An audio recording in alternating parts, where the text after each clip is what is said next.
hello लोगोफोर आंनि बे बड' स्मार्ट टेक्न'लजि चेनेलाव नोंथांमोनखौ बयखौबो बरायबाय लोगोफोर नोंथाङाबो सासे गोदान इउटिउबार नामा एबा नोंथांनाव 1000 साबस्क्राइबार एबा 4000 घन्टा वाच टाइम दाबो कमप्लिट जायाखै नामा नोंथाङा जोबोद टेनसनाव दङब्ला बे भिडिअखौ नाय बे भिडिअनि गेजेरजों आङो खिन्थागोन जे माबोरैहाय थाबैनो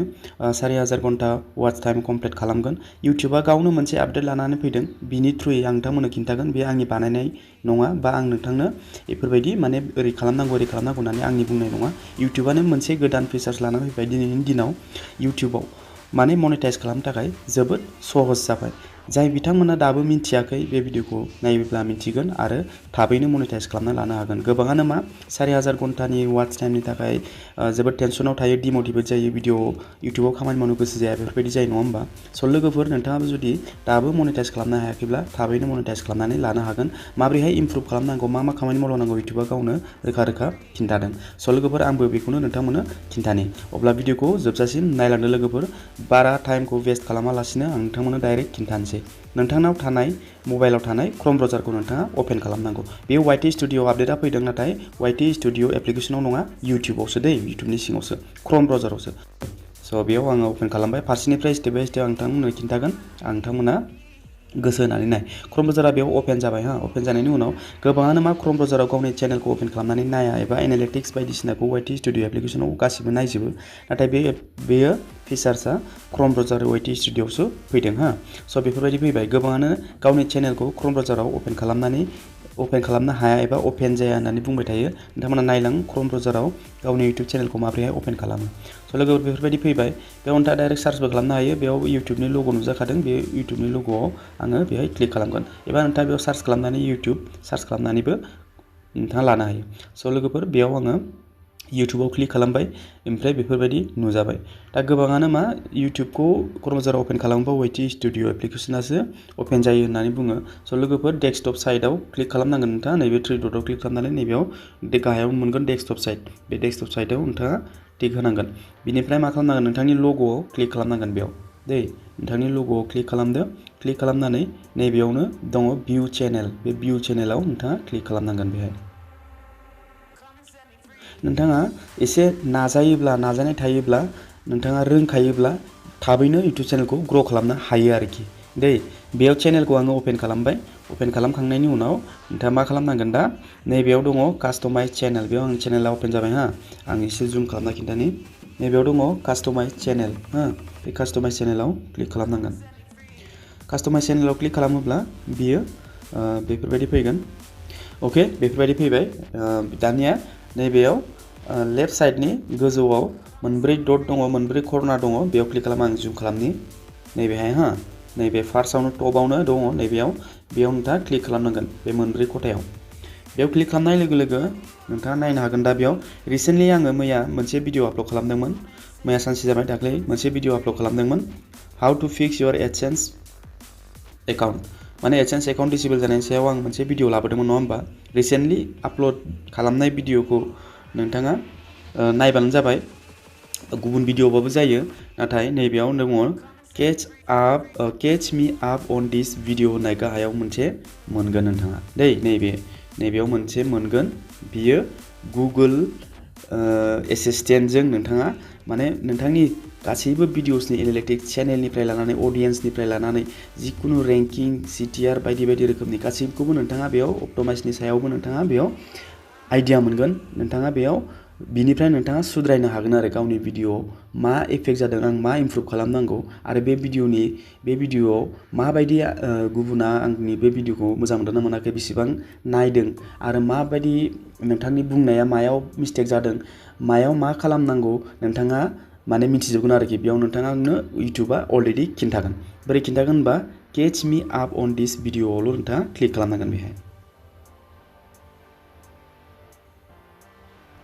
अके बेयाव क्लिक खालामनाय लोगो लोगो इउटिउबा जोंनो रोखा नोंथांनि चेनेलनि सोमोन्दै बे भिडिअसनि सोमोन्दै गासैखौबो खिन्थाजोब्बाय आरोखि बोरै खिन्थादों होनोब्ला दा बेयाव गासैबो इंलिसनिसो लिरजोबदों नङा होमबा स' आंबो इंलिसाव फरायनानै नोंथांमोनखौ एक्सप्लेन खालामनो थाखाय बबेखौबा आंबो हाजोबा आरो सम नांगोन स' बिनि थाखायनो मा खालामगोन नोंथाङाबो बेफोरबायदि खालामनांगोन जे आस्क सामथिं गाहायाव लिरनाय दङ बेयाव नोंथाङा टाइप खालामनांगोन explain me in Hindi okay explain me in Hindi बेयाव टाइप खालामनानै नोंथाङा सेन्ड खालामनांगोन बेयाव दा बेखौ जेसेबांखिनि इंलिशनि लिरदों बेखौ हिन्दीयाव ट्रान्सलेट खालामनानै नोंथांनो होगोन आरोखि बेयाव नोंथांखौ खिन्थागोन जे जबरदस्त क्लिक थ्रु रेट माने CTR क्लिक थ्रु रेट होनना बुङो CTR माने क्लिक जेसेबांखिनि माने क्लिक खालामना नायगोन बे हाइ ल' बेसेबां जादों बेयाव खिन्थागोन आरो ना बेयाव नोंथांखौ बुंदों आंखौ बुंदों जेनेबा नोंथांनि चेनेला नोंथांनि बे भिडिअआ बेयाव आं फरायना खिन्थानोसै आपके चैनल के सामान्य औसत से काफ़ी बेहतर है इसका मतलब है कि वीडियो का टाइटल और थंबनेल दर्शकों का ध्यान खींचने में बहुत सफल रहा है माने आंनि जितु टाइटल आरो थाम्बनेला जोबोद मोजां जादों होनना बुंदों जेरावनोखि अडियेन्सखौ माने बोनायाव नोंथांना खामानि होदों जाहैदों माने आरो मोजां जायाखैबा जायाखै होनना खिथागोन बेयाव मोजां जायाखै होननानै बुङोब्ला आङो थाम्बनेल आरो टाइटलखौ चेन्ज खालामनो हागौमोन दा मोजां जादों नालाय आंना अके बियो मोजां बेफोरबायदिनो नोंथांनो गाइड होदों आरोखि दा बेयाव दर्शक भिडिअखौ 2 मिनिट 50 सेकेन्ड माने आंनि भिडिअखौ सिगां 2 मिनिट 50 सेकेन्ड नायदों जोबोद मोजां जादों होनना बुंदों माने जेरावनोखि आंनि भिडिअखौ 1 मिनिट 44 सेकेन्ड बेफोरबायदिल' नायोमोन दा बे 1 मिनिटनिफ्राय 2 मिनिट 11 सेकेन्ड माने आंनि भिडिअखौ दा अडियेन्सआ नायदों आरोखि जाय नायदों बियो 2 मिनिटनि माबा गोजौआव नायदों आरो अब्ला जोबोद मोजांनि बाथ्रा नङा होमबा 2 मिनिटसिम नायदोंब्ला वाच टाइमाथ' जुदि आंनाथ' मनेटाइज जाखानाय जुदि मनेटाइज जायै चेनेलनि भिडिअसखौ जुदि 2 मिनिटबाबो नायोब्लाबो ना बियो 4000 घन्टा जानो थाखाय बे मोनसे भिडिअनिफ्रायनो जायो आरो नेक्स्ट भिडिअ नोंथाङा आपल'ड खालामखागोन आरो इउटुबाथ' नोंनो खिन्थाखादोंआनो मा खालामनांगौ मा खालामनाङा नङा होमबा स' दा ओमफ्राय नैबे गाहायाव बुंदों मेरे सुझाव माने भिडिअ की शुरुआत दमदार रखे माने आंनि भिडिअखौ 30 निफ्राय 60 सेकेन्डसिम फार्स्टआव माने जितु इन्ट्र' होयोना बायदि बायदि नोंथां बुजायदों बेयो माने आंना गोलावद्राय जादों होननानै बुंदों माने आंखौ स' लोगोफोर आं बेखौ इमप्रुभ खालामनो आं नाजागोन जेरावनोखि आं एक्सप्लेन खालामनायाव आंना एसे टाइम लायो माने ओमफ्राय टाइटलखौ सरल बानायो माने टाइटलखौ एसे माने सिम्पलै दोननांगौ माने बेयाव आंनि टाइटला होनदों how to fix AdSense disable for inbuilt click activity माने बेबो मोजाङानो जादों तकनीकी वीडियो देखने वाले दर्शक जल्दी समाधान चाहते हैं वीडियो के पहले 30 सेकेंड में सीधे मुद्दे पर आए और बताइए कि आप क्या हल करने वाले हैं माने डाइरेक्ट अडियेन्सआ 30-60 सेकेन्ड जानायनि उनाव नोंथांनि भिडिअआव माने डाइरेक्ट माने मेन टपिकनि सायाव माने अडियेन्सआ नायनो नागिरो अब्ला बेखौ नोंथाङा देखायनो नाजा होनदों अब्ला बेयाव आरो बांसिन भिउस फैगोन आरो साबस्क्राइबारबो बारायगोन आरो जायना मनेटाइज जायाखै बिथांनाबो बिनिफ्राय इमप्रुभ खालामनानै मनेटाइज खालामनानै लानो हायो माने जोबोद गोरलैयावनो दिनैनि दिनाव दानि बे 2026 आवनो नोंथाङा जुदि इउटुबाव खामानि मावोब्ला खम समावनो नोंथाङा मनेटाइज खालामना लानो हागोन आरो नङाब्ला जुदि